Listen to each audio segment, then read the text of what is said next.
Hello and welcome to Top Story. Iran goes to the polls today to elect a new parliament or majlis, but pre-electoral vetting of candidates has already disqualified reformists from 50% of constituencies. There's absolutely no doubt that conservatives, or principalists as they're known in Iran, will win a commanding victory. Which is not to say, though, that everything is a foregone conclusion. Nor is the new parliament likely to give a free ride to President Mahmoud Ahmadinejad. While many conservatives support his tough policy on uranium enrichment, others are concerned that his foreign policy is unnecessarily provocative. Even more are highly critical of his management of the economy, which has seen unemployment rocket and inflation soar over 20%. So what will this election tell us about the state of Iranian democracy and the fortunes of Ahmadinejad, who next year has to face a presidential election? Well, joining me now to discuss those and other questions is François Gère, who's president of the French Institute of Strategic Analysis. Thanks very much for being on Top Story. Whatever else you might say about these elections, you could hardly describe them as free and fair, could you?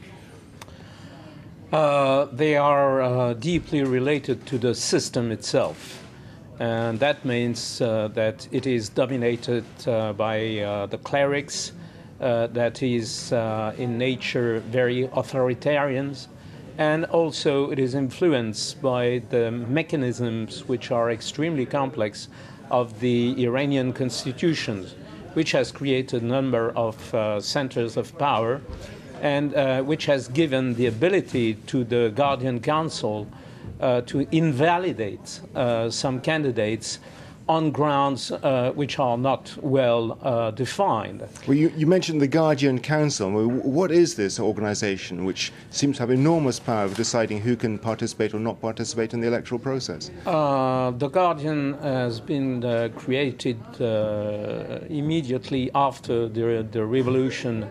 It was supposed to be, the cornerstone of the whole system, which was made of people having served and fought first for the revolution in 1979, but very after that, who have engaged into the war against Iraq. And because of that, they have acquired an enormous, first, military power, and secondly, an ideological power as, let's say, the diamond in the political field in Iran. So they were the most courageous, the so-called brightest in Iran, and that was the reason why this council has received so many power. Having said that, we are not in the 80s, and 25 years later, the Guardians themselves are not only the traditional conservative, but they have also acquired financial, economic power, and to some extent they are working for their own interests. They're representing their own interests, and yet they have enormous power over who should participate in the election. Something like 50%, reformists excluded from something like 50% of constituencies. Effectively, they've disenfranchised a large part of the Iranian electorate. I would say that there has been quite a consensus among the conservatives to make sure that they will keep a strong grip on the political power in Iran. So the phase one of the strategy was to make sure that there will be by no means any liberal landslide, avoiding a situation which prevailed in 1997 with the presidential election of Mr. Khatami.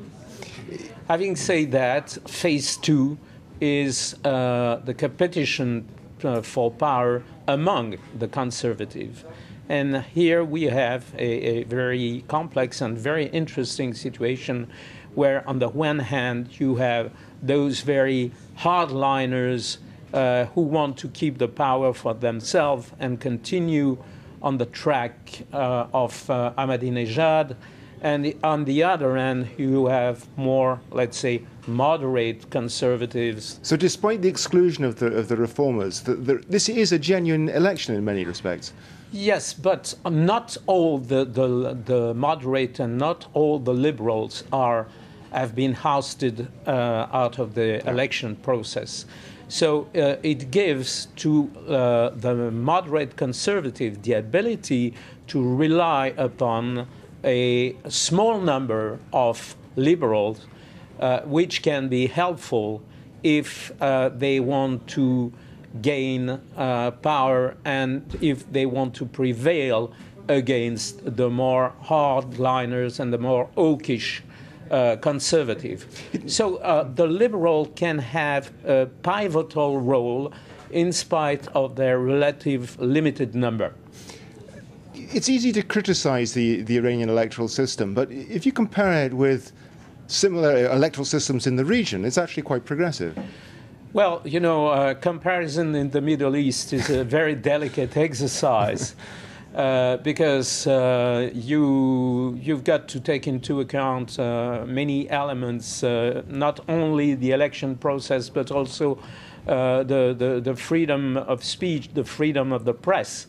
And you have countries where none of those elements exist at all. You have countries which are more balanced. For instance, Egypt. In Egypt, there is a possibility for opponents and for the press to contest. But when it comes to the election, it is very, very difficult for real opposition to express its view. Having said that, that opposition sometimes in several countries is not, in a sense, very democratic. The Muslim Brotherhood, which is under strict control in Egypt, is not really of that kind. And that, I'm afraid, is where we're going to have to end it. That's all we have time for today. Thanks to François Gère of the French Institute of Strategic Analysis. Join us again next week for another edition of Top Story. Have a good weekend.